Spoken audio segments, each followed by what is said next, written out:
My name is Bruno Sade from brunosade.com. Today I want to talk about the topic of keeping our eyes open or closed as a way to manage emotional intensity when doing EFT. Last week, I talked about the analogy of the cup of tea in EFT, where the tea is what we focus on while we tap. And we want to make sure that it's neither too cold, in other words, not bringing up any emotional charge at all, or too hot, which means that the emotional intensity becomes too high, too uncomfortable, or overwhelming. So as practitioners and clients, understanding this analogy can help us manage emotional intensity by adjusting the temperature as needed. So one of the ways that we can do that is by keeping our eyes open or closed while we tap.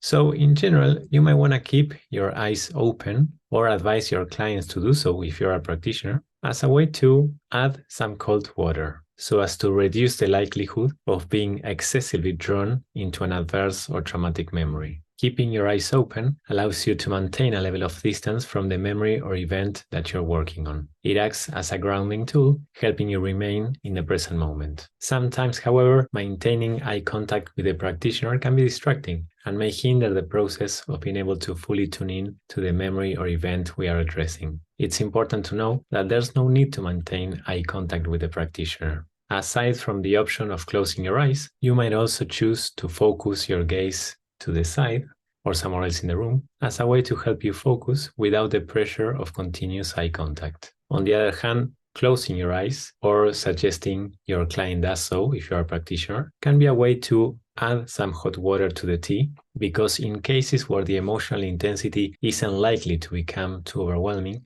closing your eyes can sometimes help you tune in more effectively. Closing your eyes can also be useful after tapping on something as a way to test the results when there seems to be no emotional charge left. So by closing your eyes to vividly visualize the memory or event, you might uncover some emotionally charged aspects that still require some attention, some tapping, or you might verify that indeed no more tapping is required and you were able to clear or release whatever emotional charge was around that memory or event. Now, if you're a practitioner working with a new client and you're not sure how they might respond to EFT or how likely they are to become emotionally overwhelmed, then it might be wise to err on the side of caution and advise them to keep their eyes open. You can also allow clients to choose for themselves, reminding them that they can open their eyes if they feel overwhelmed. This approach ensures that the EFT process remains as safe and gentle as possible. And like I usually say,